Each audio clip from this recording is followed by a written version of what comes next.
Hello everyone. आज हम करने वाले हैं आपकी एक्सरसाइज 4.4 एग्जाम्पलर बुक। ये वाली जो बुक है 10th क्लास की, इस बुक की एक्सरसाइज करने वाले हैं 4.4। और जो बच्चे मैथमेटिक्स को लेकर बड़ा ज़्यादा पैशनेट रहते हैं, उनको एक्स्ट्रा क्वेश्चंस करने का शौक़ है, मीन्स थोड़े से एडवांस लेवल हॉट्स लेवल के क्वेश्चंस उन्हें करने हैं, तो वो इस बुक में मिलते हैं। और ये बोर्ड एग्ज़ाम की प्रिपरेशन के साथ साथ आपके जो आने वाले फ्यूचर में जितने भी एग्ज़ाम्स हैं, हाई स्टैंडर्ड वाले एग्ज़ाम हो, उनके लिए बहुत ज़्यादा यूजफुल है। तो जो बच्चा पढ़ना चाहता है वो डेफिनेटली इस बुक को ज़रूर करें। बोर्ड एग्ज़ाम में तो आपको हेल्प होगी, साथ में आपके मीन्स मैथ को ये बहुत अच्छे लेवल पे ले जाएगा। चलो स्टार्ट करते हैं। आपके एक्सरसाइज 4.4 क्या है? Find whether the following equation have real roots, if real roots exist find them. ये कह रहे हैं कि बताओ भाई, इसके अगर रियल रूट्स हैं तो इनको फाइंड करो।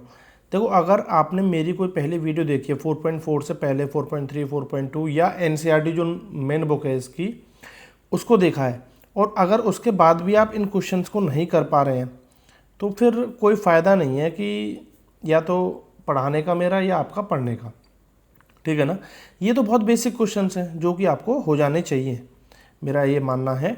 फिर भी हम करेंगे वीडियो में, क्योंकि पूरी एक्सरसाइज की वीडियो है तो सारे क्वेश्चन करेंगे, कोई भी स्किप नहीं करेंगे। आप इनको खुद करें, कम से कम इनको तो खुद करें। इनको अगर थोड़ी सी हो सकता है कि इसमें आपको लैंग्वेज लेके प्रॉब्लम हो सकती है, स्टेटमेंट्स को लेकर हो सकती है, पर इन क्वेश्चंस को आप खुद ही करें। पहले नहीं होता तब जाके वीडियो को देखें, और अगर ये हो जाए तो स्किप करके सेकंड क्वेश्चन से आप देख सकते हैं। चलो स्टार्ट करते हैं। ये कह रहे हैं कि भाई इसमें अगर रूट्स एग्जिस्ट करते हैं तो सॉल्व करके दिखाओ। तो हम कैसे करते थे ऐसे क्वेश्चंस को? जैसे इक्वेशन है मेरी क्या, 8x² + 2x - 3। उसके लिए सिंपल रूल था, डी निकालना था। डी कैसे निकालता था? अगर मैं ए बी सी का कंपैरिजन करूं, स्टैंडर्ड फॉर्म आपको पता है, ax² + bx + c = 0। A B और सी ये वैल्यू निकालनी होती है। मीन्स x² का कोफिशिएंट a होता है, x का कोफिशिएंट b और c आपका कांस्टेंट, और तीनों प्लस में होते हैं। साथ में माइनस आ रहे हैं तो वो ए बी सी की वैल्यू में होंगे। ठीक है, ये आपको इक्वेशन गिवन है। तो a की जो वैल्यू वो क्या हुई, 8, b की जो वैल्यू हो, x का कोफिशिएंट वो 2, एंड c की वैल्यू -3। ठीक है, तो ये आपको पता होना चाहिए, बेसिक चीज़ है। चलो तो d निकालते हैं। पहले d से ही पता चलता है कि इसके रूट्स कैसे होंगे, रियल होंगे भी या नहीं, वो सब d से पता चलता है। d कैसे?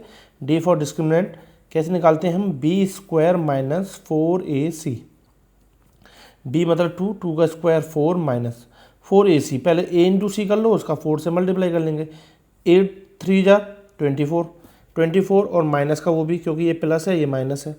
ठीक है, -24 और उसका भी 4 से मल्टीप्लाई करना है, तो कितना हो जाएगा? 24 4 जा 96, और माइनस माइनस प्लस, ये डी की वैल्यू। तो डी की वैल्यू क्या आ गई? 96 + 4 100। डी से पता चलता है रियल रूट्स होंगे या नहीं। बिल्कुल होंगे। कब? देखो, डी अगर पॉजिटिव होता है तो रियल रूट्स होते हैं, और दोनों अलग अलग होते हैं। पॉजिटिव मतलब 1 2 3 4 5 सो ऑन, ऊपर तक कोई भी हो। डी अगर 0 के इक्वल हो तो रियल रूट्स होते हैं, पर दोनों इक्वल होते हैं, सेम रूट्स होते हैं। और डी अगर नेगेटिव आ जाए तो नो रियल रूट। अगर यहाँ नेगेटिव नंबर आ जाता था तो हम लिख देते हैं नो रियल रूट एग्जिस्ट। चलो, अगर रूट एग्जिस्ट कर रहे हैं तो फाइंड करो। तो उसके लिए फाइंड करने का तरीका क्या था कि एक अल्फ़ा अगर रूट माने तो वो क्या निकालता है उसको, -b + √d/2a। मीन्स हमें d अंडर रूट की वैल्यू चाहिए, तो अंडर रूट d यहाँ निकाल लेता हूँ मैं। d जो है उसका ही अंडर रूट निकाल दो। अंडर रूट 100 का अंडर रूट करेंगे तो कितना आ जाएगा? 10।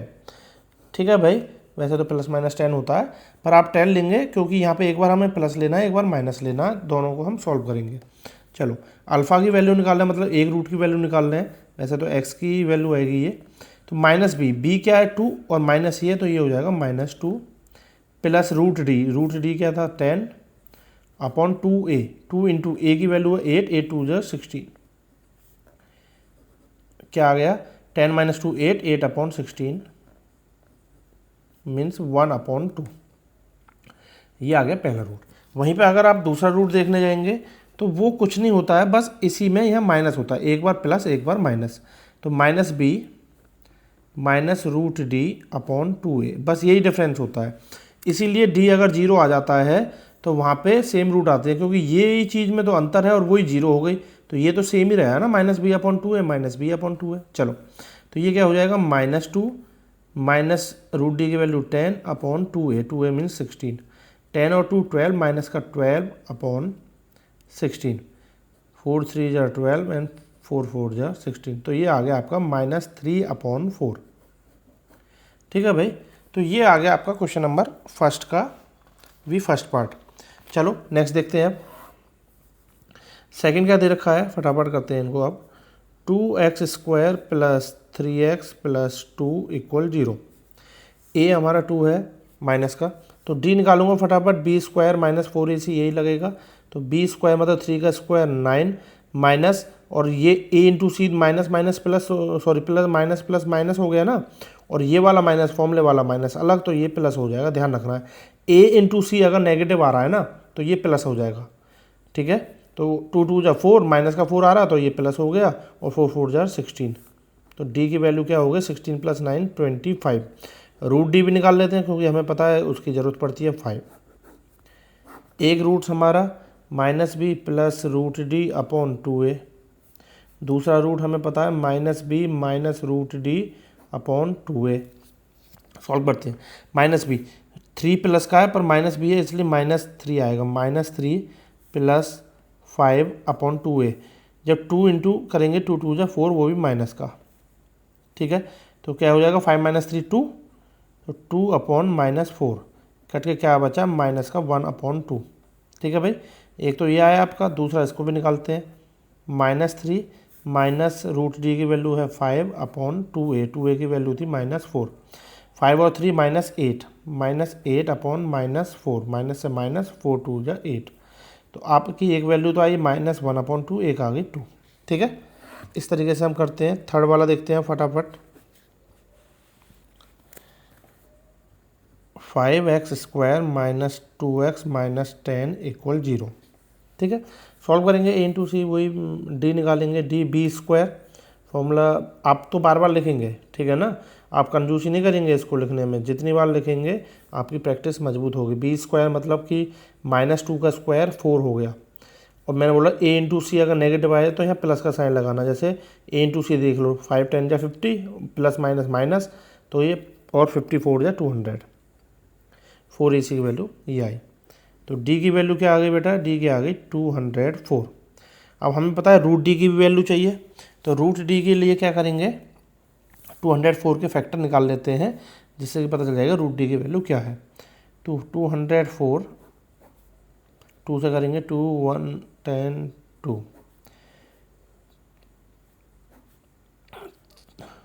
3 17 और 17 1, तो यही बाहर आया, 51 अंदर रह जाएगा। तो डी रूट डी की जो वैल्यू है वो क्या आ जाएगी, 2√51। पेयर नहीं बन पाया तो इनको ऐसा ही रखा, 17 3 जार 51।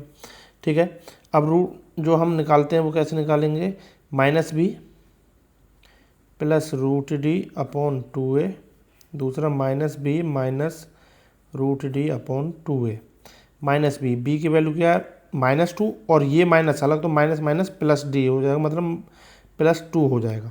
समझ रहे हो बात, ये माइनस अलग होता है, और अगर बी नेगेटिव है तो वो अलग माइनस आएगा। ठीक है ना, माइनस माइनस प्लस हो गया, प्लस रूट डी क्या है 2√51 upon 2a, 2 into a, 2 5 jar 10, 2 upon 10 कर लेते हैं, अलग अलग रख लेते हैं, इसको एक बार इसके एक बार नीचे, तो ये हो जाएगा 2 अपॉन 10 प्लस 2√51 अपॉन 10, तो ये 5 और ये भी 5, तो आंसर हुआ 1 अपॉन 5 प्लस √51 अपॉन 5। ठीक है भाई, ऐसे इसमें रखेंगे तो ये माइनस भी तो वही आएगा 2 माइनस 2√51 अपॉन में 10, तो यही आ जाएगा, बस साइन माइनस का रहेगा, तो 1 अपॉन 5 माइनस के √51 अपॉन 5। ठीक है भाई, तो इस तरीके से आपका थर्ड वाला क्वेश्चन था। चलो आगे देखते हैं।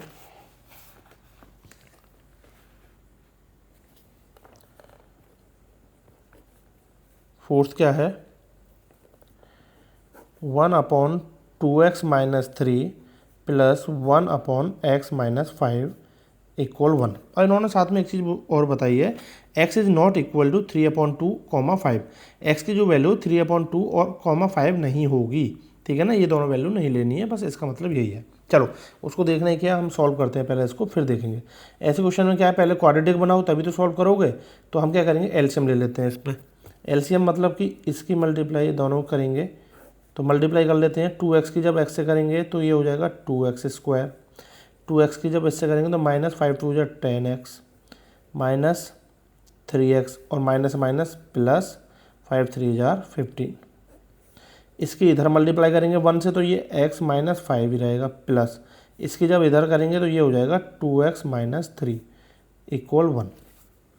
ठीक है भाई, इतना समझ में आया। अब क्या करना होता है आपको कि इस पूरी चीज़ को उधर ले जाते हैं, 1 से मल्टीप्लाई कर देते हैं, ये यहाँ पे है ही। तो x और 2x कितना हो गया, ये हो गया आपका 3x। -5 और -3 कितना हो गया, -8 इक्वल। अब यहाँ पे देख लो अगर कुछ ऐड वगैरह हो रहा है, जैसे 10x और 3x -13x, तो ये रख लेंगे। 2x² उधर 2x² -13x + 15। ठीक है, सबको एक तरफ ले आओ ताकि क्या करें, जीरो रख सकें दूसरी साइड। तो इन सबको इधर लाने के बजाय मैं इन दोनों को उधर ले जाता हूँ। क्यों, इधर ज़्यादा टर्म्स है मेरे पास और पॉजिटिव भी है, तो उधर अगर मैं सारी टर्म्स को उधर ले जाऊँगा तो यहाँ जीरो बचेगा। अब शुरुआत में जीरो लिखने के बजाय मैं उसे बाद में लिख देता हूँ, तो ऐसा कर सकते हैं हम आराम से। तो पहले मैं लिखता हूँ क्या, 2x², क्योंकि x² कहीं है नहीं तो कुछ चेंज नहीं होगा, -13x है, ये प्लस का 3x उधर जाएगा तो माइनस का 3x, -13 और -3 -16x। कहने का मतलब ये मैं इधर की ही चीज़ें लिख रहा हूँ, बस पहले लिख दे रहा हूँ। उसके बाद -8 उधर गया, +8 और 15 और 8 हो जाएगा तो ये हो जाएगा 23 इक्वल। इधर जीरो था तो वो बस मैंने इधर रख दिया, मतलब वो जीरो इधर इक्वल के इधर था, तो दोनों चीज़ बदल सकते हैं। चलो अब इसको सॉल्व करना है, तो d निकालेंगे इसके लिए, db² 16। ठीक है ना, तो 16 का स्क्वायर करेंगे, तो 16 का जब स्क्वायर करेंगे क्या आएगा बेटा, ये आ जाएगा 16 जो होता है 256।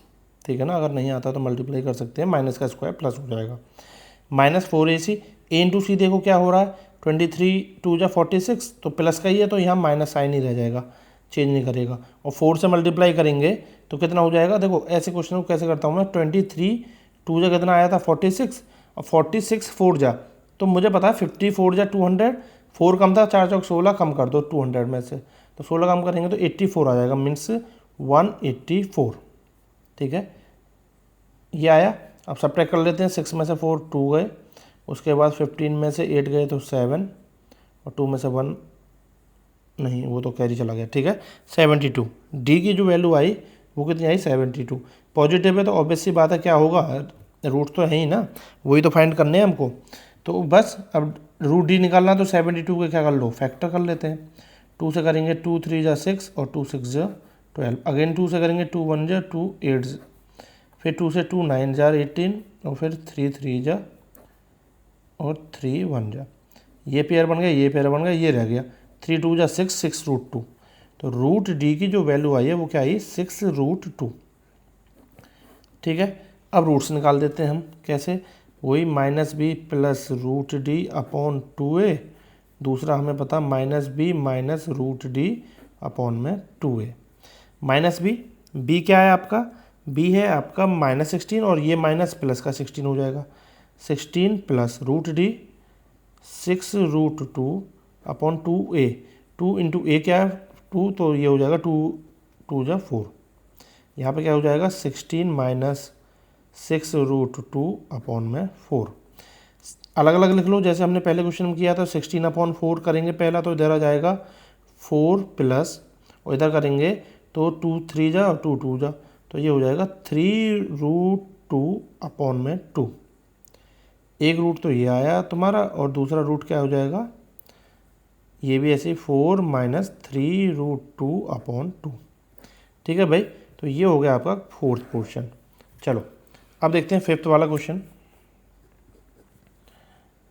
x² + 5√5x - 70 = 0।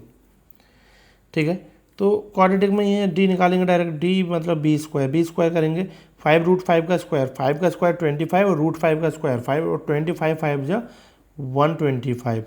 -4ac a × c, देखो -70 बन जा 70, और माइनस का साइन है तो प्लस आ जाएगा, और 4ac करते हैं तो 74 = 7 4 = 280, ठीक है ना। तो डी की वैल्यू कितनी हो जाएगी 5, 8 और 2 10 का 0, 1 कैरी, 2 और 1 3 और 1 4। तो ये आ गई आपकी डी की वैल्यू 405। रूट डी निकालना है, मीन्स 405 का क्या करना पड़ेगा आपको, फैक्टर करना पड़ेगा। चलो फटाफट से आप इसके जो भी जीरो जा रहे हैं वो कमेंट में करके बता दो, क्योंकि इतने सारे क्वेश्चन बता दिए हैं। आप सॉल्व करके बताओ इसका क्या आ रहा है, ठीक है भाई। चलो अब देखते हैं आपका सेकंड पार्ट। उससे पहले आप सॉल्व करके कमेंट जरूर बताएं। सेकंड क्वेश्चन देखते हैं। Find a natural number. जब भी बेटा इस तरीके से बोल रहे हैं ना नेचुरल नंबर, तो आपको रखना है दिमाग में कि नेचुरल नंबर क्या होता है। 1 2 3 4 5 मतलब कहने का मतलब है इसका पॉजिटिव नंबर की बात कर रहा है। A natural number whose square diminished by 84 is equal to thrice of 8 more than the given number. तो ये कह रहे हैं एक ऐसा नेचुरल नंबर बात करो जिसका स्क्वायर को डिमिनाइज्ड किया गया हो 84 से, तो equal to the thrice 8 more than the given number. तो जो नंबर है पहले वो ही ले लो। ऐसे क्वेश्चंस में आपको कुछ ज़्यादा सोचना ही नहीं है कि let the number be x, उस नंबर को एक्स ले लिया। अब कह रहे हैं उसके स्क्वायर को, मतलब कि एक्स स्क्वायर को डिमिनाइज्ड किया गया, मतलब कम किया गया, डिमिनाइज्ड, ठीक है, डाउन किया गया। तो कितने से 84 से, ठीक है, diminished by 84 is equal to, सीधा सीधा बोल रहा है, is equal to thrice of 8 more than the given number. उस नंबर के 8 ज़्यादा से भी 3, थ्राइस मतलब 3 की मल्टीप्लाई किससे, 8 मोर देन, 8 प्लस वो नंबर, मतलब कि 8 प्लस एक्स। बस जैसा जैसा बोल रहा सिंपल उसी तरीके से लिखते चले जाओ। बस ये लिख दिया, अब इसको सॉल्व कर देंगे। एक्स स्क्वायर माइनस 84 इक्वल 8 3 जा 24, और जब इससे करेंगे प्लस का 3x, सबको एक तरफ ले आओ। एक्स स्क्वायर 84 को बाद में लेंगे, पहले 3x को लिख लेते हैं, माइनस का 3x, 84 और 24 भी इधर आएगा, माइनस का हो जाएगा, दोनों को ऐड कर लेंगे, 4 4 8, उसके बाद 8 और 2 10, 108 और वो भी माइनस के, इक्वल 0। डी निकालते हैं इसमें। आप चाहो तो इसके फैक्टराइजेशन से 108 के फैक्टर करके उससे भी कर सकते हो। इसमें ऐसा तो नहीं बोला है कि इस मेथड से ही करना है। इसको डिस्क्रिमिनेंट मेथड भी बोलते हैं, श्रीधराचार्य मेथड भी बोलते हैं, ठीक है ना। तो ऐसा कुछ नहीं है कि अगर इसमें ये इससे सॉल्व करना है। चलो देखते हैं। तो डी की वैल्यू निकालते हैं, पर डी से क्या है ना कि फैक्टर ढूंढने में प्रॉब्लम होती है कई बार। डी से उसका झंझट नहीं होता, डी से हर क्वेश्चन सॉल्व होगा ही होगा क्वाड्रेटिक, ठीक है ना। अगर रियल रूट्स एग्जिस्ट करेंगे तो निकल के आएंगे। चलो तो यहाँ पे देखते हैं डी, बी स्क्वायर मतलब 3 का स्क्वायर 9, माइनस 4ac करते तो a इंटू सी, तो मेरा नेगेटिव आएगा तो प्लस का हो जाएगा। इसका 4 से मल्टीप्लाई कर लेते हैं, 8 4 जा 32 का 2, 3 कैरी, 8 0 का तो 0 3 आ जाएगा वो, और 4 1 जा 4, 432 आ गया, ठीक है। डी इक्वल, दोनों को ऐड कर देते हैं, 9 और 2 11 का 1 कैरी 1, 3 और 1 4 और 4 441। डी आ गया। अब मुझे पता है कि डी से काम नहीं चलता है, रूट डी भी चाहिए होता है, तो रूट डी निकाल लेते हैं। रूट डी क्या होगा, 441 के फैक्टर कर लो। तो आप 441 के फैक्टर जब करेंगे तो ये पता है कि भाई 2 से तो होगा नहीं, 3 से चेक कर लो, 4 4 8 और 1 9, मतलब डिजिटों को जोड़ लिया करो। अगर वो 3 की टेबल में आते हैं या 3 से डिवाइड होते हैं तो हो जाएगा। तो ये हो जाएगा 3 से, तो करेंगे 3 1 जा 3, 1 बच गया 14, 3 4 जा 12, 2 बच गया 21, 3 7 जा 20। अगेन 3 से करेंगे तो क्या होगा, 1 और 4 5, 5 और 7 12 हो जाएगा। तो 3 4 जा 12, 2 बचा 20, 3 9 जा, और 49 तो मुझे बताइए 7 7 और 7, तो 3 और 7 7 3 जा 21, तो ये 21 आ गया, ठीक है। और अगर आपको पता हो कि 441 21 का स्क्वायर है तो डायरेक्ट आप आंसर लिख दो। अब हम रूट्स निकाल देंगे, क्योंकि एट द एंड हमें एक्स की वैल्यू फाइंड करनी है ना। तो वो क्या आएगा, minus b plus root d upon 2a, और minus b minus root d upon में 2a। माइनस बी की जो वैल्यू वो क्या है -3, और ये माइनस तो ये प्लस का 3 हो जाएगा, plus root d under root d कितना हो गया 21 अपॉन 2a, 2 इंटू ए, तो ए तो यहाँ पे 1 था तो 2 ही रहेगा। ये 21 और 3 24, 24 अपॉन 2 कितना आ गया 12। इसको सॉल्व करेंगे तो ये 3 माइनस 21 अपॉन 2, 21 में से 3 जाएंगे तो 18 माइनस का अपॉन 2, 2 से कट गया तो -9। ये वाला आप नहीं लेंगे, छोड़ देंगे। क्यों? उसने स्टार्टिंग में बोला था नेचुरल नंबर, तो ये तो नेचुरल नहीं है ना, नेगेटिव नंबर आ गया। तो कौन सा नंबर है आंसर आपका? 12। तो वो नंबर लिख देंगे 12। Hence 12 is the required number. ठीक है भाई, जो नंबर ये पूछ रहा था वो ये 12 है। चलो समझ में आ गया होगा। अब देखते हैं नेक्स्ट पार्ट आपका, क्वेश्चन नंबर 3 क्या कह रहे हैं। नेचुरल नंबर, फिर से वही नेचुरल नंबर की बात है, तो दिमाग में रहना चाहिए। ये है तो छोटी छोटी चीज़ें, पर बच्चे इनको इग्नोर कर देते हैं और वही समस्या बन जाती है। आप यहाँ पे अटके पड़े रह जाते, इग्नोर कर देते कि -9 भी तो आ रहा है, आंसर लिख के छोड़ जाते। नहीं भाई, ये छोटी छोटी चीज़ एग्जामिनर चेक करता है। चलो, अ natural number when increase by 12, एक नेचुरल नंबर है जो इंक्रीज किया गया 12 इक्वल 160 टाइम इट्स रेसिप्रोकल। जो बोला है वही ले लो। लेट द नंबर, जो ऊपर लिखा था वही लिख देंगे हम, late the number equal x। ठीक है, अभी कह रहे हैं इसको इंक्रीज किया गया 12, तो x plus 12 is equal to क्या? 160 टाइम, 160 टाइम किसके? इट्स रेसिप्रोकल, उसके रेसिप्रोकल। नंबर का रेसिप्रोकल क्या होगा? x का रेसिप्रोकल 1/x। बस इतनी सी बात है। अब इसको सॉल्व कर देंगे। क्या करेंगे?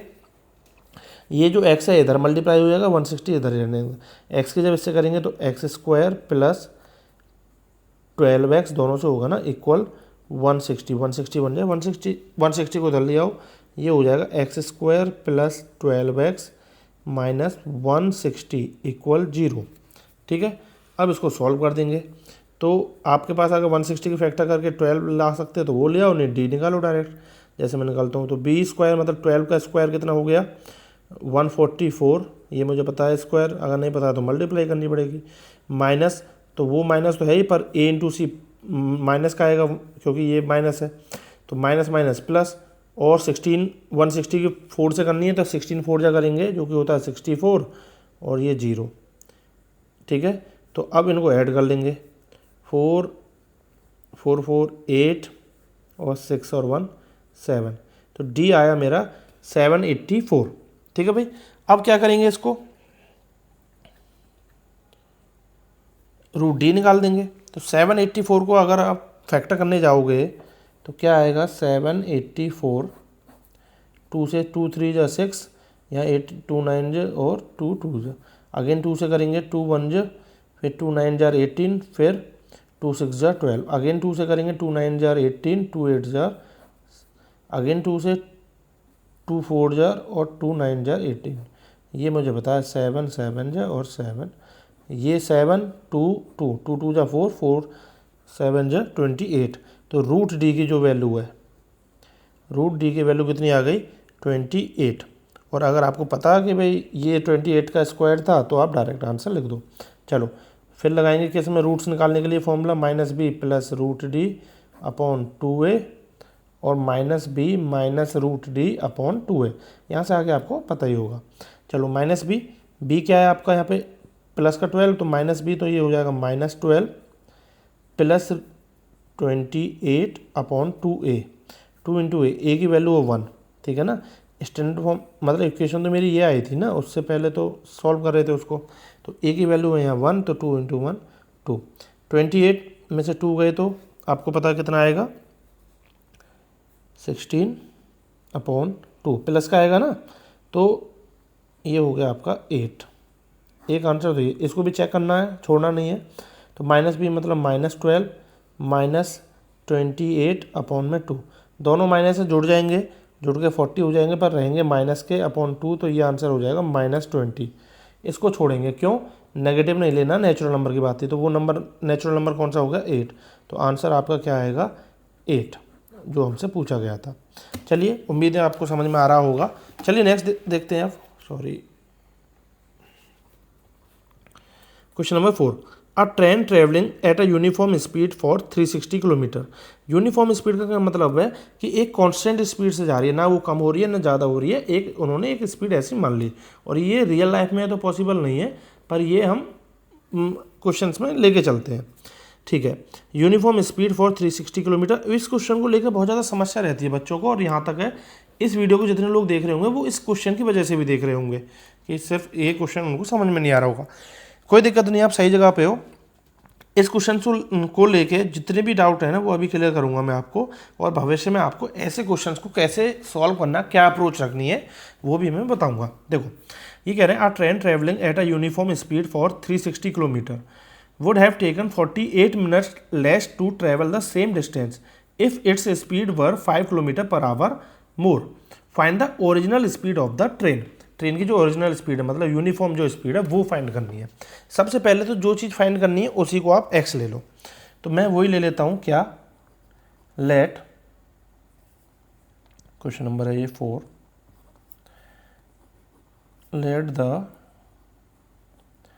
स्पीड ऑफ ट्रेन इक्वल क्या, x किलोमीटर पर आवर। उसके बाद जब भी स्पीड वाले क्वेश्चन आए, ध्यान रखना है वहाँ 3 चीज़ें होती हैं, ठीक है। और स्पीड का फॉर्मूला भी आपको पता है क्या होता है, speed equal distance upon time. ये 3 चीज़ तो होंगी, ठीक है ना। बस वो 3 चीज़ ढूंढनी है आपको, उनमें से क्या क्या गिवन है। अब जैसे पहली कंडीशन है, a train travelling at a uniform speed, जो कि हमने x ले ली है। तो अगर मैं इन 3 चीज़ों को लिखने जाऊँ यहाँ पे, तो क्या लिखूँगा, सिंपल आप भी ऐसे लिखेंगे, स्पीड है x किलोमीटर पर आवर, ठीक है। दूसरा डिस्टेंस, डिस्टेंस कितनी है, 360 किलोमीटर। टाइम, टाइम हमें पता नहीं, अभी इसको t लेके चलते हैं, ठीक है ना। दूसरा केस जो सेकंड है उसमें भी देखते हैं क्या क्या गिवन है। उसके बाद क्या कह रहे हैं, would have taken 48 minutes less to travel the same distance, इसी डिस्टेंस को चलने के लिए। तो दूसरी टाइम पे जो स्पीड है वो देखो क्या है, स्पीड क्या कह रहे हैं, ये स्पीड बता रहे हैं, उसकी स्पीड वर 5 किलोमीटर पर आवर मोर, स्पीड 5 किलोमीटर ज़्यादा है, इससे भी ज़्यादा। तो ये हो जाएगी x + 5 किलोमीटर पर आवर। देखो टाइम कम लग रहा है तो स्पीड बढ़ा ही होगी, बढ़ेगी, और अगर टाइम ज़्यादा लग रहा है तो स्पीड कम हुई होगी। कहने का मतलब ये, यहाँ पे स्पीड कम है तो इसलिए टाइम ज़्यादा, यहाँ पे स्पीड ज़्यादा तो टाइम कम। ये तो आपको बेसिक फंडामेंटल है, पता होगा। डिस्टेंस यहाँ पे भी वही है, कितना है, 360 किलोमीटर। टाइम, टाइम में डिफरेंस आया है, यहाँ पे जो टाइम है, यहाँ पे जो टाइम है, इसमें डिफरेंस है। तो जो डिफरेंस आपको गिवन है वो ही तो आपको लगाना है। क्या डिफरेंस गिवन है कि यहाँ पे जो टाइम है यहाँ से 48 मिनट कम लगा है, ठीक है ना। तो 48 मिनट को हम मिनट में नहीं लिख सकते, क्यों, हमारा काम देखो किस में चल रहा है, kilometre per hour, per hour.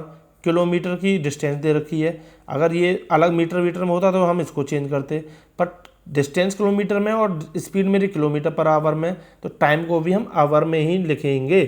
तो 48 मिनट्स को, कोई भी मिनट्स है उसको आवर में कैसे लिखोगे आप, उसको आवर्स में लिखने का सिंपल है, 48 आउट ऑफ 60 कर दो, अब ये आवर हो गया, ठीक है भाई।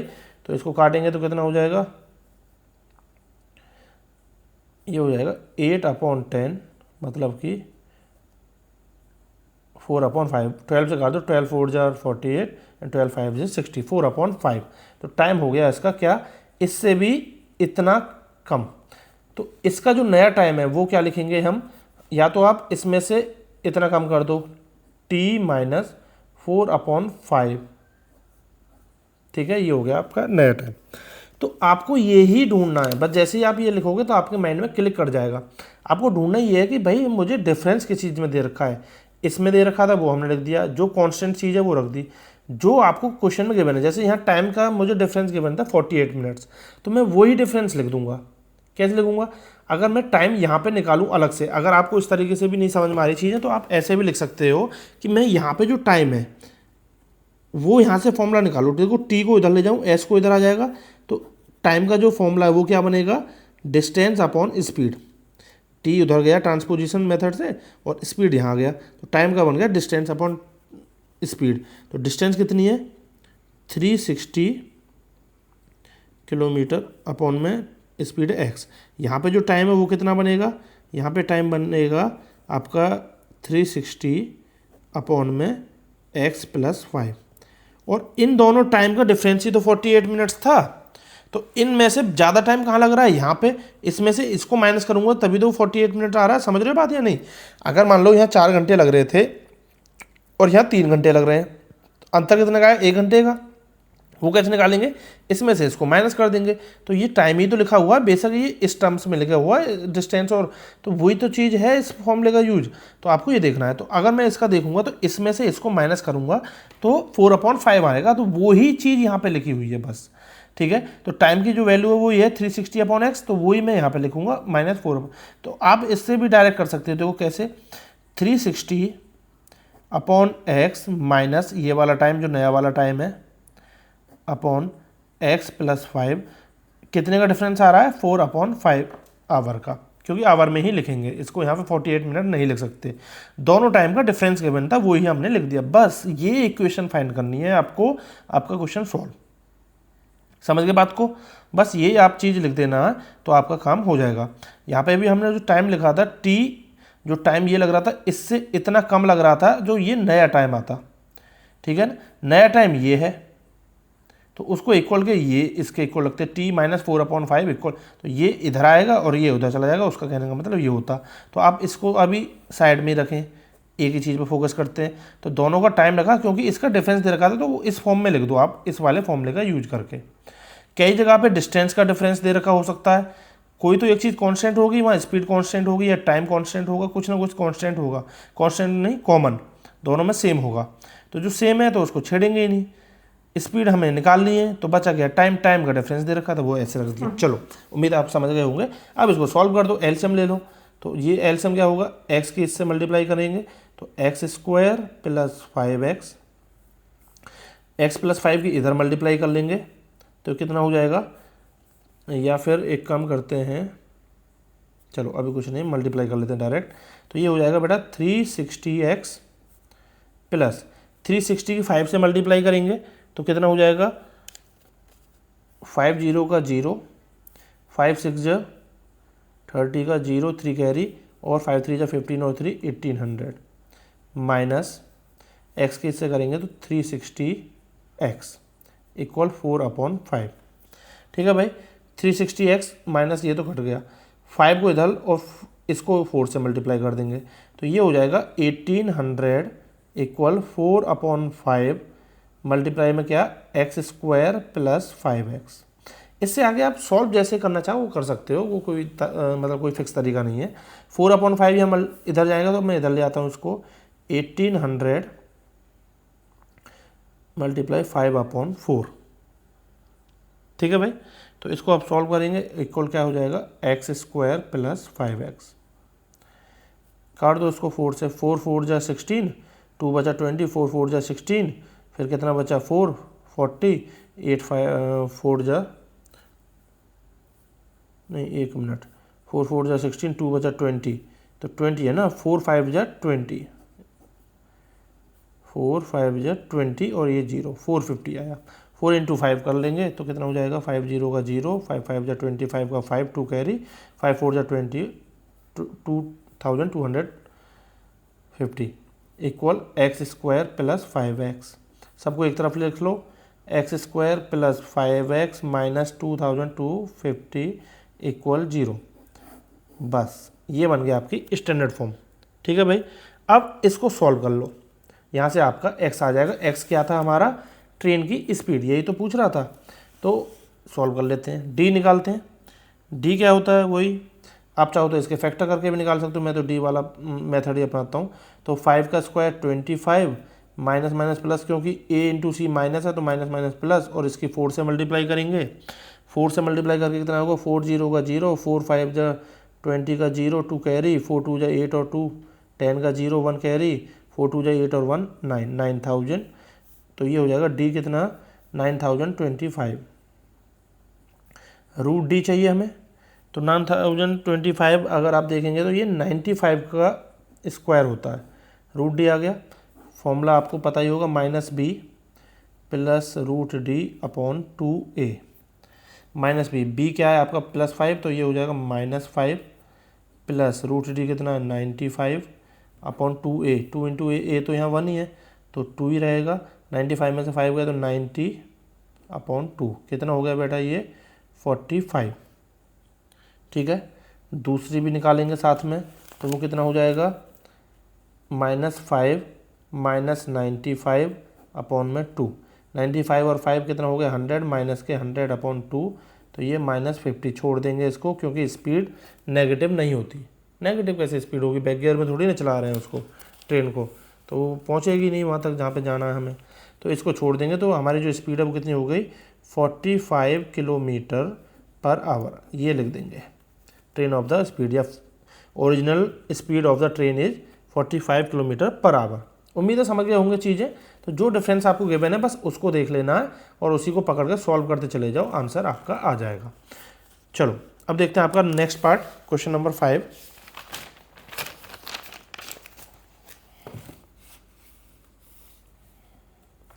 क्वेश्चन नंबर 5 क्या है बेटा, if Zeba were younger by 5 years than what she really is. ये कह रहे हैं जेवा जो है 5 साल पहले की बात कर रहे हैं, ये जेवा की क्वेश्चन नंबर है ये 5। अगर जेवा 5 साल यंगर होती, जितनी वो एज है उससे, of her age would have been 11 more than 5 times her actual age. अब की जो एज है उससे भी 5 टाइम से भी 11 ज़्यादा उसकी होती, अगर वो 5 साल पहले की बात कर रहे होते तो, ठीक है ना। What is her age now, उसकी प्रेजेंट एज क्या है, तो प्रेजेंट एज जो पूछिए वही हम लिखेंगे। लेट द प्रेजेंट एज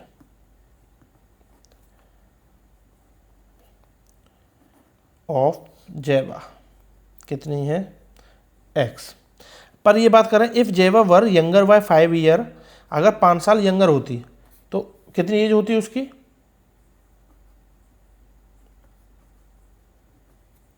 वो होती x - 5, ठीक है। अब ये कह रहे हैं 5 साल यंगर होती, than what she really is, जितनी वो है उससे भी, then the square of her age, तो उसकी जो 5 साल पहले वाली कहानी है उसकी स्क्वायर, मतलब x - 5 का स्क्वायर, ठीक है ना। Then the square of her age would have been 11 more than, 11 more than किससे, 11 मोर देन करना तो 11 प्लस किससे 5 times her actual as, 5 times उसकी जो एक्चुअल एज है जो कि कितनी है x, तो मतलब इससे 5x। बस इतना सा करना है आपको, आपका काम हो गया। तो ये इक्वेशन बन गई, सॉल्व कर लेंगे अब इसको। x square plus 25 minus 10x, ठीक है, a square minus 2ab plus b square equal 11 plus 5x। इसको इधर ले आएंगे 5x को, तो ये क्या हो जाएगा बेटा x स्क्वायर, 10x माइनस का ऑलरेडी है, 5x भी आ गया, तो ये हो गया माइनस का 15x प्लस 25 इक्वल 0। ये तो हो गया आपकी इक्वेशन। यहीं तक आप ढूंढ रहे होंगे कि इक्वेशन मिल जाए, सॉल्व कर दो, फिर वीडियो को आगे बढ़ाओ, क्यों देख रहे हो। चलिए, तो ये तो हो गया आपका इक्वेशन, ठीक है ना। और वीडियो पॉज करके सॉल्व करके कमेंट में बताओ भाई आंसर। मेरे बोलने से नहीं आएगा मैथ, करने से आएगा। आप लेके बैठा करो पेपर पेन, और ये नहीं कि बेड पे पड़े हुए हैं और ब्लूटूथ कान में कनेक्ट कर लिया, बस वीडियो देखने से आ जाएगा, या देखने से समझ में आ रहा है तो देखने से ही समझ में आ रहा है, वो करते टाइम फिर आपको ऐसे लगेगा कि कुछ किया तो था ऐसे ऐसे, फिर समझ में नहीं आएगा, दोबारा वीडियो खोलोगे। इससे अच्छा है कि वीडियो खोल के ही बैठा करो, टेबल पे बैठा करो, अपनी बुक आपके सामने होनी चाहिए, नोटबुक आपके सामने, पेन हाथ में, सॉल्व करना आपको खुद ही है। चलो ये हो गया। अब इसको क्या करते हैं, फटाफट से सॉल्व करते हैं। तो डी निकालते हैं, या फिर आप चाहो तो a इंटू सी कर लो। बच्चे बोलेंगे सर उससे नहीं कर रहे हो। 25 के ऐसे फैक्टर जो माइनस के 15 आ जाए, तो जोड़ काट के, तो कितना हो सकता है भाई 25 के तो फैक्टर हमें पता है 5 इंटू 5 ही होते हैं, और कोई तो फैक्टर है नहीं। 5 इंटू 5 से 15 बनेगा नहीं, बनेगा क्या, तो नहीं बनेगा, तो इसलिए तो मैं उस पर जाता ही नहीं, डी निकालते हैं डायरेक्ट। डी क्या होता है बी स्क्वायर, तो बी स्क्वायर कितना 15 का स्क्वायर करेंगे 225 माइनस का 225 माइनस 25 4 जा 100, क्यों ए इंटू सी क्या है 25 ही है, तो 25 को जब करेंगे, 1 मिनट कुछ गड़बड़ चल रही है, हाँ 25 था प्लस 11 इधर आएगा तो माइनस 11 हो जाएगा, जो कि कट के क्या बचेगा आपका 25 में से 11 गए तो 14, ये थोड़ा सा गलती हो गई एक। चलो 14 आया तो 14 4 जा 56, ठीक है। तो डी की जो वैल्यू है वो कितनी हो जाएगी बेटा, माइनस करेंगे 169, और ये तो मुझे पता है रूट डी की वैल्यू कितनी आ जाएगी 13, ठीक है। तो रूट डी है तो अब निकाल देंगे minus b plus root d upon 2a, और दूसरा क्या है आपका, चलो पहले इसी को सॉल्व करें, माइनस बी, तो 15 माइनस का है तो माइनस माइनस प्लस हो जाएगा, 15 प्लस 13 अपॉन 2a, 2 इंटू ए तो ये तो 1 ही है तो 2 ही रहेगा, 13 और 15 28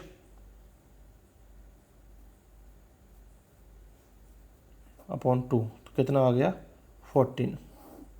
दूसरा निकालते हैं तो माइनस ये क्या होगा, minus b minus root d upon 2a, minus ये सॉरी 15 प्लस का माइनस 13 अपॉन 2, 15 माइनस 13 कितना हो गया 2, 2 अपॉन 2 कितना आ गया 1।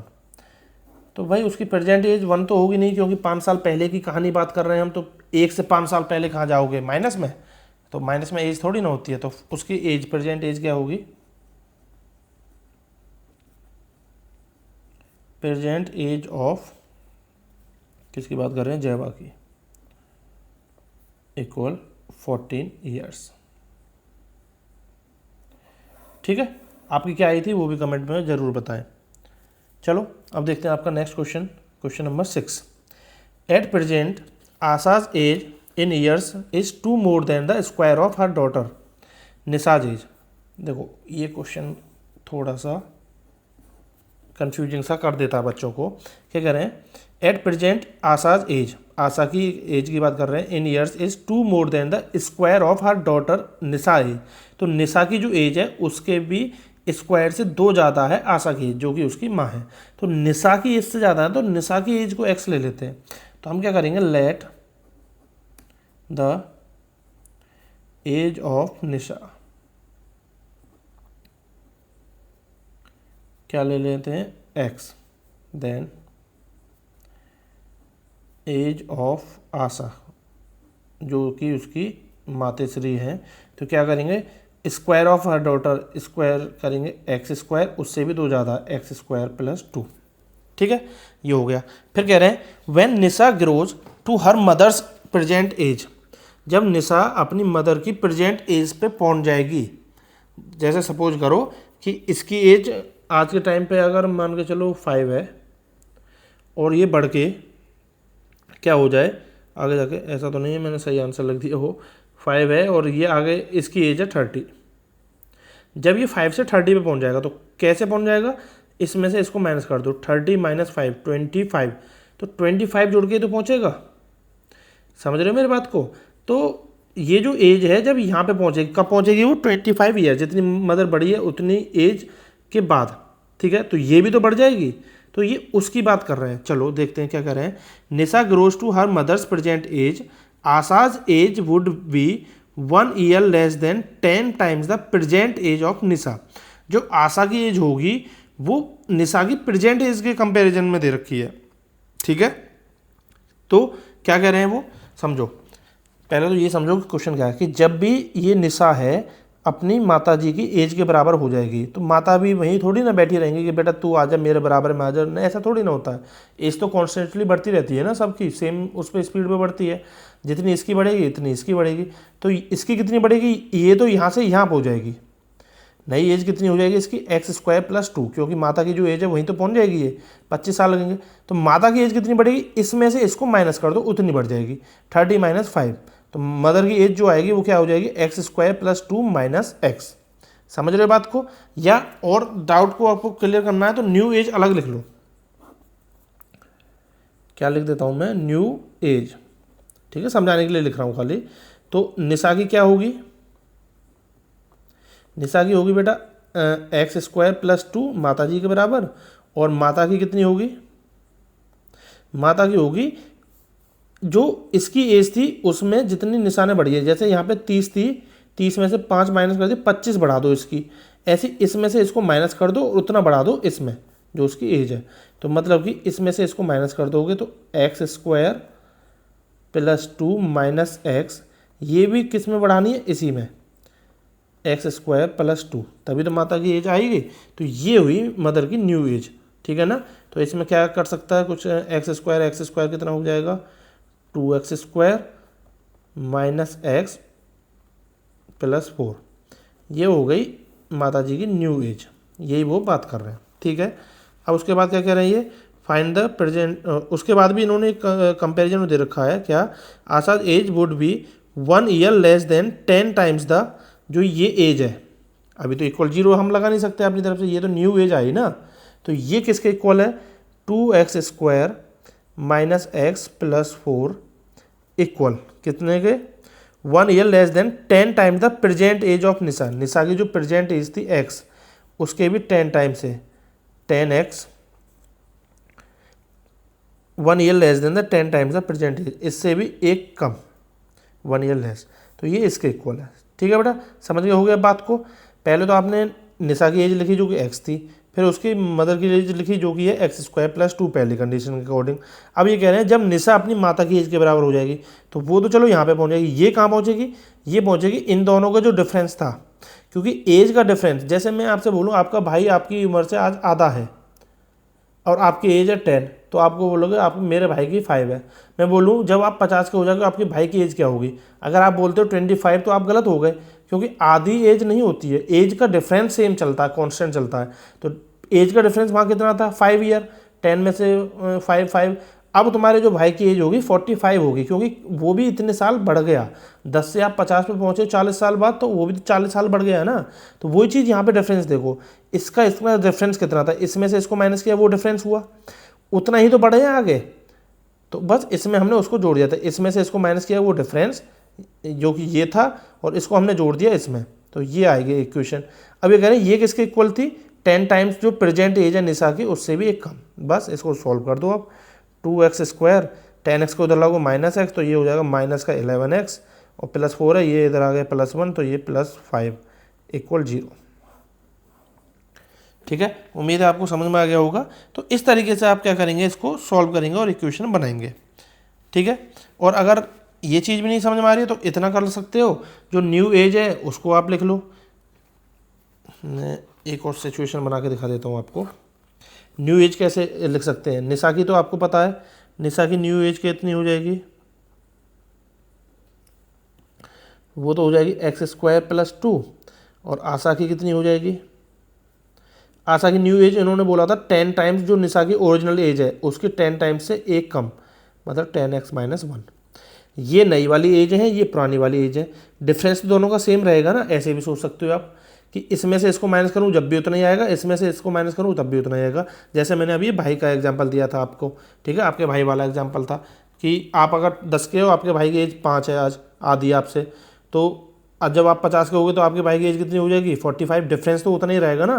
तो ये नई एज थी, इसमें से इसको माइनस करो तब भी उतना ही डिफरेंस आएगा, इतने, तो इन दोनों को इक्वल रख देना, मतलब इसमें से इसको माइनस करो और इसमें से इसको माइनस करो तब भी यही आएगा। देखो करके देखो, x square plus 2 minus x बराबर होगा 10x - 1 minus x square minus 2, इसको सॉल्व करना, यही इक्वेशन बन जाएगी, ठीक है ना। तो आप क्वेश्चन को कैसे सोच रहे हैं वो ज़्यादा ज़रूरी है, मैं कराने को तो 1 मिनट में करा चला जाऊँ, उससे फ़ायदा नहीं है। मेरा मकसद है आप समझ पाएँ चीज़ों को कि क्या है।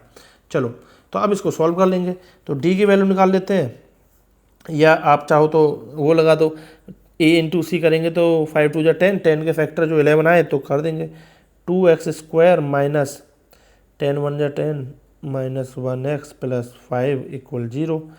2x कॉमन ले लिया तो यहाँ क्या बचा, x माइनस का 5, माइनस 1 कॉमन ले लो, x माइनस का 5 इक्वल 0। x माइनस 5 कॉमन ले लो तो यहाँ क्या बचा, 2x - 1 इक्वल 0। अब जब भेजेंगे, एक बार उसको भेजेंगे तो x की वैल्यू क्या आएगी 5, और जब इसको भेजेंगे तो x की वैल्यू आएगी 1/2।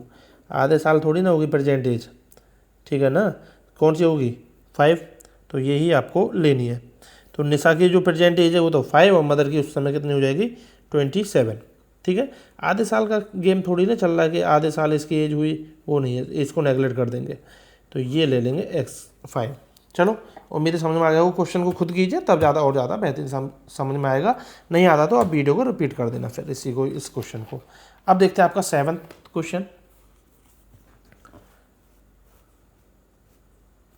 क्या है, in the centre of the rectangular lawn of dimension 50 metre by 40 metre a rectangular pond has to be constructed so that the area of grass surrounded by the pond would be 1184 metre square. ये figure दे रखी है, find the length and breadth of the pond. देखो एक बात समझो, इसमें इस वाली फिगर को यहाँ बना लेता हूँ समझने के लिए। ये इस तरीके से हमारे पास रेक्टेंगुलर लॉन है जिसकी डायमेंशन है ये 50 लेंथ और 40 है इसकी विड्थ। अब ये कह रहे हैं इसके बीच में हमें पॉन्ड बनाना है, ये रहा, ये बना दिया पॉन्ड। जो एरिया ऑफ ग्रास है, मतलब ये वाला तो एरिया ऑफ ग्रास बच गया ना, ये पॉन्ड बन गया। पॉन्ड मतलब जो आपका तालाब वगैरह होता है, इसमें पानी है, ठीक है ना, इसमें मछली तैर रही है, ये रही। चलो तो ये कह रहे हैं इसका एरिया दे रखा है इन्होंने। इसका एरिया कैसे निकालते हैं हम, पूरे बड़े वाले रेक्टेंगल का एरिया निकालो, उसमें तो पूरा आ गया ना ये सारा, उसमें से छोटे वाले रेक्टेंगल के एरिया को माइनस कर दो तो ये बचता है। अब कैसे करेंगे, बड़े की साइड तो पता, छोटे की साइड निकालनी है। कैसे निकालेंगे, देखो पॉन्ड की जो चौड़ाई है ये यहाँ से यहाँ तक हम मान लेते हैं एक्स है, तो यहाँ से भी ये भी चौड़ाई x होगी, यहाँ से भी चौड़ाई x, ये भी x बराबर है चारों तरफ। तो ये जो बची ये कितनी बची, ठीक है, ये बचेगी आपकी 50 माइनस एक्स, इधर भी गया 2 बार x माइनस हो गया, मतलब 50 माइनस 2x। विड्थ कितनी बचेगी, ये बचेगी 40 माइनस 2x, ये कितनी बचेगी 40 माइनस 2x। ठीक है, साफ करके लिख देता हूँ, ये पॉन्ड है, तो लेंथ तो बचेगी आपकी 50 माइनस 2x, विड्थ बचेगी आपकी 40 माइनस 2x। समझ रहे हो बात, क्यों, क्योंकि ये x है, ये भी x है, x इधर गया तो इसके लिए 40 माइनस 2x, ऐसे इधर से x गया और इधर से x गया। ठीक है, तो अब अंदर की भी आपको लेंथ और विड्थ मिल गई और बाहर की भी। इनका नामकरण कर देते हैं, पूरा जो एरिया था उसको मान लेते हैं ABCD रेक्टेंगल, इसको हम और कुछ नाम दे देते हैं PQRS। ठीक है, फिर हमसे क्या बोला गया था कि कौन सा एरिया गिवन है हमें, सराउंडिंग, ये कह रहे थे ना ग्रास वाला जो एरिया है, so that the area of the grass, तो हम लिखेंगे एरिया ऑफ ग्रास। क्या होगा बेटा area of grass, area of rectangle ABCD minus अंदर वाले रेक्टेंगल का एरिया ऑफ रेक्टेंगल PQRS। ठीक है भाई, इस तरीके से आप लिख देंगे। तो एरिया ऑफ रेक्टेंगल क्या होगा, ये तो हमें पता है, इसकी लेंथ कितनी है 50 बाई 40। एरिया ऑफ ग्रास कितना दे रखा है, वो हमें दे रखा है 1184, तो इसको तो मैं लिख दूंगा 1184 metre square equal area of rectangle ABCD कितना हो जाएगा 50 इंटू 40। ऐसे इसका एरिया ऑफ PQRS, ये तो माइनस करना है ना हमें, तो ये कितना है, ये है आपका 50 minus 2x multiply 40 minus 2x। बस वो लेंथ रख रहे हैं हम, और कुछ नहीं है। चलो तो ये कितना हो जाएगा 5 4 जा 20, 200 माइनस ये कितना होगा बेटा, मल्टीप्लाई कर देंगे 50 इंटू 40 200, एक मिनट 5 4 जा 20 और ये 0 0 2000 आएगा ना, ऐसे ही 50 40 2000, और जब 50 की 2 से करेंगे तो माइनस का 100x, और इसकी करेंगे तो ये भी कितना हो जाएगा 4 2 80x minus minus plus 2x कितना हो जाएगा, ये हो जाएगा आपका 4x स्क्वायर। ठीक है, तो ये आपका आएगा, इसको फिर सॉल्व कर लेते हैं, सबको एक तरफ ले आते हैं, और ये हमारा रहेगा 1184 मीटर स्क्वायर। 2000, इसको अभी ऐसे के एज इट इज लिख देंगे, 2000 माइनस, इसको थोड़ा देख लेते हैं क्या क्या कट रहा है इसमें से, 2000 माइनस 100x माइनस 80x, तो ये तो 180x हो जाएगा, कट कुछ भी नहीं रहा है तो बस माइनस खोल दो, माइनस 2000 माइनस माइनस प्लस का हो जाएगा 180x माइनस 4x स्क्वायर। एक ध्यान रखना है, जब ब्रैकेट लगा रहे हो माइनस बाहर हो तो फिर जब ब्रैकेट खोलो सबके साइन चेंज होते हैं। 2000 माइनस का, ये माइनस माइनस दोनों प्लस के हो गए 180x, और ये माइनस का 4x स्क्वायर, ये तो कट जाएगा। ये सब एक तरफ, इसको इधर ले आओ तो ये क्या हो जाएगा, प्लस का 4x² प्लस 180x इधर आएगा तो माइनस का 180x, और ये पहले से है ही यहाँ पे प्लस का 1184 मीटर स्क्वायर इक्वल 0। तो मीटर स्क्वायर अभी नहीं लिखेंगे, बस सॉल्व करेंगे पहले। तो ये आ गया। अब इस इक्वेशन को हम क्या करेंगे, सॉल्व करेंगे। ठीक है, तो सॉल्व कर लेते हैं। इसमें क्या करेंगे, या तो आप 4 कॉमन ले लो तो नॉर्मल बना दो। 4 कैसे कॉमन ले सकते हैं, क्योंकि यहाँ पे भी 4 है, यहाँ 4 हो जाएगा, 4 4 जो 16, 20, 4 5 जो 20 चला जाएगा। क्या ये 4 डिवाइड करेगा, बिल्कुल कर देगा। 4 के लिए लास्ट के 2 डिजिट देखते हैं, या तो 4 कॉमन ले लो तो कैलकुलेशन थोड़ी छोटी होती चली जाएगी। तो जब मैं 4 कॉमन लूँगा तो वो क्या हो जाएगा, यहाँ तो x², चलो मैं यहाँ लिख देता हूँ 4 माइनस 4 4 जा 16, 2 बचा 20, 4 5 जा 20 प्लस यहाँ पे 4 2 जा 8, 3 बचा 38 और 4 9 जा 36, तो यहाँ बचा 2, तो 2 24, तो 6 4 जा इक्वल 4 यहाँ मल्टीप्लाई में है तो उधर जाएगा डिवाइड में, 0 के डिवाइड में जाएगा तो वो हो जाएगा x² minus 45x plus 296 equal 0। 4 common लेने के लिए बस ये हमने जो इक्वेशन है उसको थोड़ा छोटा कर दिया। अब इसको सॉल्व कर लेते हैं। या तो आप 296 के फैक्टर कर लो जो 45 आ जाए जुड़ के, या फिर आप d निकाल लो। ठीक है ना, तो जो आपको बेहतर लगे वो कर सकते हैं। तो मैं इसके फैक्टर कर लेता हूँ। क्या आएंगे, x² माइनस के 37x माइनस 8x जोड़ के, तो देखो 45 आए। कैसे पता किया, ये 2 जब 96 के फैक्टर करने जाओगे तो आपको मिल जाएगा। प्लस का 296 इक्वल 0। x कॉमन ले लेते हैं तो ये क्या हो जाएगा, x माइनस का 37 माइनस का 8 कॉमन लेंगे तो ये भी हो जाएगा x माइनस का 37 इक्वल 0। अब x माइनस 37 कॉमन ले लेते हैं, सॉरी x माइनस 37 कॉमन, तो यहाँ पे क्या हो जाएगा, x माइनस 8 इक्वल 0।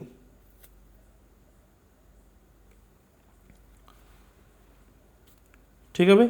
अब जब इक्वल 0 रखेंगे तो एक बार जब उसको भेज देंगे तो x की वैल्यू क्या आई 37 और यहाँ पे x की वैल्यू क्या आ गई 8। अब बोलो सर यहाँ तो x की दो वैल्यू आ रही है, क्योंकि x तो कुछ था ही नहीं ना, x थोड़ी था कुछ। इसमें क्वेश्चन पूछा क्या, देखो find the length of breadth of the pond. Pond जो अंदर वाला है, जो हमने क्या मानी थी, हाँ इसमें पहले ही आपको ले लेना है ये चीज़ें। स्टार्टिंग में लिख देते हैं let the length of pond equal 50 minus 2x, और विड्थ के लिए भी लिख देना क्या 40 माइनस 2x। ठीक है बेटा, ये पहले लिख देना, क्योंकि सिर्फ फिगर में दिखाने से नहीं, आपको लिखना भी होता है। चलो ये आपने लिख दिया, बस उसमें x की वैल्यू रखेंगे, एक बार ये एक बार ये। तो जब सॉल्व करेंगे, जब मैं 37 का 2 से मल्टीप्लाई करूंगा तो ध्यान दो क्या हो जाएगा, 74 हो जाएगा, जो कि 50 से ज़्यादा, तो नेगेटिव में तो आएगा नहीं, इसलिए 37 वाले को हम रखेंगे नहीं, हम 8 को रखेंगे। तो ये कितना हो जाएगा बेटा 50 माइनस 8 2 जा 16, तो ये कितना हो जाएगा 50 माइनस 16 करेंगे तो 34 मीटर। ये हो गया आपकी लेंथ। विड्थ क्या है 40 माइनस 16, 2x तो हो जाएगा ना, x की वैल्यू 8 ले रहे हैं तो ये कितनी हो जाएगी 24, तो इसकी वैल्यू आपकी 24 लिख देंगे। तो ये आपका आंसर हो जाएगा 24 मीटर। विड्थ आपकी ये आ गई। अच्छा क्वेश्चन है, मज़ेदार क्वेश्चन है, उम्मीद है समझ में आ गया होगा। इस तरीके से आप देख सकते हैं लो पूरा क्वेश्चन इसमें एक ही फ्रेम में आ रहा है। चलो अब देखते हैं आपका लास्ट क्वेश्चन। वीडियो थोड़ी लंबी हो गई है, पर सारे क्वेश्चन को समझाने के लिए कई बार डीप जाना पड़ता है, तो क्योंकि अभी तो आपके पास समय है, 2-4 मिनट से फ़र्क नहीं पड़ेगा। जल्दी के लिए कोई न्यूज़ थोड़ी ना देखनी है कि 1 मिनट में 100 खबर, यहाँ पे तो आपको समझना है ना, तो थोड़ा टाइम भी लग जाए, कोई दिक्कत नहीं है। चलो देखते हैं 8th क्वेश्चन क्या कह रहा है। At t minute past 2 PM the time needed by the minute hand of a clock to show 3 PM was found to be 3 minutes less than t square upon 4 minutes. Find t। देखो minutes time की कहानी समझो, 2 बजे 2 PM और 3 PM जो घड़ी होती है उसमें मिनट हैंड की बात कर रहा है। ये मिनट हैंड ऐसे घूमती है, आपको पता है जब भी आपको इंग्लिश में टाइम लिखा मिलेगा, तो अगर जैसे हमने लिखा हुआ 2:10, ठीक है, तो हम कैसे बोलते हैं उसको, 2 PM के बाद, 2 PM के बाद बोलेंगे हम उसको 10 मिनट्स पास्ट 2 PM, ठीक है ना। पास्ट का मतलब है जो गुजर गया उसके ऊपर 10 मिनट और चल गए।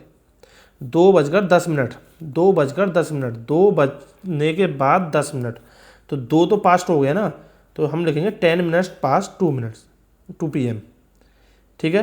15 मिनट हो गए होते 15 मिनट्स पास्ट 2 PM, 2 मिनट को पास कर गया। अगर यही लिखना हो तो 2 बजने में अभी 10 मिनट है, तो हम लिखते हैं इसको 10 मिनट्स टू 2 PM। 10 मिनट है भाई 2 बजने के लिए। ये चीज़ क्यों बता रहा हूँ, क्वेश्चन में अगर आगे ऐसा आ गया तो पास्ट बोला जाता है जब उससे ऊपर टाइम चला जाए, 2 बजने के बाद 10 मिनट ऊपर, तो 10 मिनट्स पास्ट बोला जाएगा। अभी 2 बजने में भी 10 मिनट है, तो वो 10 मिनट्स टू 2। अब इसमें भी 2 बात होती हैं, जैसे कि मान के चलो 20 लिख रहा है, 2:20 लिख रहा है, इस टाइम को 2 तरीके से लिख सकता हूँ मैं, क्या कि 20 मिनट्स पास्ट 2, 2:20, या फिर मैं इसको ऐसे भी लिख सकता हूँ 40 मिनट्स टू 3 बजने के लिए 40 मिनट है अभी। ऐसे भी तो लिख सकते हैं हम कि भाई 3 बजने के लिए अभी 40 मिनट बाकी हैं। तो आपने एक चीज़ देखी कि ऐसे कैसे लिख रहे हैं सर हम, 20 मिनट हो गए या 40 मिनट अभी 3 बजने के लिए हैं, दोनों में हमने एक चीज़ बदल दी। 2 बज के देखेंगे तो 20 मिनट ऊपर हो गए, 3 बजने के लिए अभी 40 मिनट कम है, पर इन दोनों को आप जोड़ोगे तो वो 60 मिनट ही आएगा हमेशा। जैसे 30 पे ले लो, मैं बोलूँ 2:30 बज गए, मतलब कि 30 मिनट्स पास्ट 2 या 30 मिनट्स टू 3, दोनों जगह 60। तो ये जो मिनट्स का गेम है ना, 60 पे तो चलता है कि भाई 60 में से अगर मैं बोल रहा हूँ 20 मिनट हो गई तो 40 मिनट बच गई, अगर मैं बोल रहा हूँ 40 मिनट हो गई तो कितनी मिनट बची हैं अभी 3 के लिए, 20। बस ये ही चीज़ समझ गए, काम हो गया। तो ये कह रहे थे T मिनट्स पास्ट 2 PM, तो जो T मिनट्स पास्ट हुई, जैसे यहाँ पे 20 थी, ठीक है, 20 minutes past 2 PM by the minute hand of clock so that 3 PM was found to be. 3 PM हमने फाइंड, मतलब हमें पता क्या चला उसमें कि 3 PM was found to be 3 minutes less than T² 4 minutes.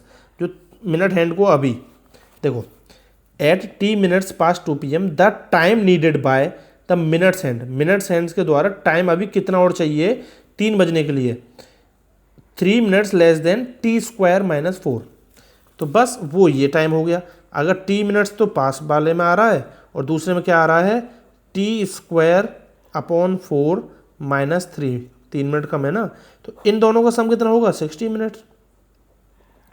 बस ये चीज़ आपको समझनी थी और यही मुझे समझानी थी। उम्मीद है ये चीज़ समझ में आ गई होगी। बस इसी से इक्वेशन बन जाएगी। कैसे बन जाएगी, इन दोनों को जोड़ दो थे, ठीक है। तो जोड़ेंगे कैसे, T² upon 4 -3 plus T equal 60 minutes. समझ गए ना। T क्या है, T तो है जो 2 बजने के बाद ऊपर मिनट चल गई हैं, और ये कौन सी मिनट है, ये वाला जो टाइम है ये वो टाइम है जो अभी 3 बजने के लिए बाकी है। तो दोनों टाइम में क्या अंतर हो, दोनों मिनट तो जुड़ के वही 60 ही होती हैं। जैसे यहाँ पे थी हमारी 20 मिनट तो 2 से ऊपर हो गई थी, पर हमें ये भी पता है कि 40 मिनट है अभी 3 के लिए, इन दोनों को जोड़ेंगे 60 आएगा। ऐसे टी मिनट तो हो गई है 2 से ऊपर, और इतनी मिनट है अभी 3 बजने से पहले, 3 मिनट कम यहाँ लिखा हुआ है, 3 मिनट्स लेस देन, कहीं वो वाला टी समझो। तो इन दोनों को जोड़ के तो 60 मिनट ही होगा, बस वही लिख दिया मैंने, इन दोनों को जोड़ के 60 मिनट। अब इसको सॉल्व कर देंगे, एलसीएम ले लेंगे 4, तो यहाँ पे क्या रहेगा T² -4 3 = 12, और यहाँ पे 4T इक्वल 60। 4 की उधर मल्टीप्लाई कर देंगे तो ये हो जाएगा T² -12 प्लस 4T इक्वल 6 चौक 24 240। ठीक है, आप सबको एक तरफ ले आओ तो इक्वेशन बनेगी T² 4T प्लस का 4T। अब ये भी इधर आएगा, माइनस का आएगा, दोनों को जोड़ देंगे तो ये हो जाएगा 252। ठीक है ना, 240 और 12 10 जोड़ेंगे 50 और 12 इक्वल 0। ये आपकी मेन इक्वेशन बन गई। अब इसको सॉल्व कर लेते हैं। तो कैसे सॉल्व करेंगे, आप चाहो तो क्वाड्रेटिक लगाओ, आप चाह रहे हो तो इसमें जो मर्जी आप वो लगा सकते हो। तो क्वाड्रेटिक ही लगा लेते हैं। तो B² D निकालेंगे, B² मतलब 4 का स्क्वायर 16 माइनस माइनस प्लस हो जाएगा और इसकी 4 से मल्टीप्लाई कर लेते हैं, 4ac होता है ना, तो 4 2 जा 8, 4 5 जा 20 का 0 2 कैरी, 4 2 जा 8 और 2 10, 1008। तो डी की वैल्यू जो आई वो कितनी हो गई 1024। ठीक है, तो ये आएगी डी की वैल्यू, पर हमें तो रूट डी चाहिए, तो रूट डी कैसे निकालेंगे, इसका रूट निकालेंगे, मतलब कि 1024 के फैक्टर कर लो। 2 5 जा 10, 2 1 जा 2 2 जा, अगेन 2 से करेंगे, 2 2 जा 4, 2 5 जा 10 और 2 6 जा 12, अगेन 2 से करेंगे, 2 1 जा 2 2 जा 4, 2 8 जा 16, 2 6 जा 2 4 जा, 2 3 जा 2 2 जा, 2 1 जा 2 सॉरी सही है, 2 8 जा 16 भाई, 2 थम के नहीं दे रहा भाई, 2 2 जा 2 1 जा, 1 2 3 4 5, 2 दूनी 4 दूनी 8 दूनी 16 दूनी 32, तो डी रूट डी की वैल्यू आ गई 32। ठीक है, अब हम क्या लगा देंगे, हमें पता है minus b plus root d upon में 2a, कितना हो जाएगा बेटा ये माइनस बी कितना है आपका, बी है 4, तो माइनस का हो जाएगा -4 प्लस 32 अपॉन 2a, तो ये 2a तो 2 ही रहेगा, कितना होगा 32 में से 4 गए तो 28 अपॉन 2 14। तो एक तो ये आ गई, दूसरे भी निकालते हैं, तो minus b minus root d upon में 2a, कितना हो जाएगा ये माइनस का 4 माइनस का 32 अपॉन में 2, 32 ये माइनस का 36 हो गए अपॉन में 2 माइनस का 18, टाइम नेगेटिव नहीं हो सकता, तो 14 टी की वैल्यू आई 14, फाइन टी, तो टी पूछ रहा था। तो उम्मीद है आपको समझ में आ गया होगा, इस तरीके से करना था आपको ये वाला क्वेश्चन। चलो 4.4 के 8 क्वेश्चन हम सॉल्व कर चुके हैं, उम्मीद है आपको सारे अच्छे समझ में आ गए होंगे, मज़ेदार तरीके से आ गए होंगे। इसी तरीके से पढ़ेंगे, ये आपकी लास्ट एक्सरसाइज थी इस चैप्टर की, उसके बाद नया चैप्टर आएगा, इसको पहले एनसीईआरटी को सॉल्व करेंगे, फिर इस बुक को सॉल्व करेंगे। उससे भी पहले अभी इस चैप्टर के हम एमसीक्यू की प्रैक्टिस करेंगे, क्योंकि आपके 20 मार्क्स के एमसीक्यू बोर्ड एग्जाम में आने हैं, तो एमसीक्यू की वीडियो आपको जल्दी मिल जाएगी। उसके बाद एक सिलेक्टेड क्वेश्चन की सीरीज भी हम चला रहे हैं, जिसमें RS अग्रवाल, RD शर्मा और आपके जो भी इंपॉर्टेंट बुक है BK पब्लिकेशन वाली स्मार्ट माइंड्स की बुक जो है, उससे रिलेटेड भी कुछ क्वेश्चंस को सॉल्व कराएंगे, फिर आपको आगे बढ़ेंगे नेक्स्ट चैप्टर की तरफ। उस वीडियो को जरूर देखें। चलिए मिलते हैं आपको नेक्स्ट वीडियो में, till then take care, bye bye, over and out.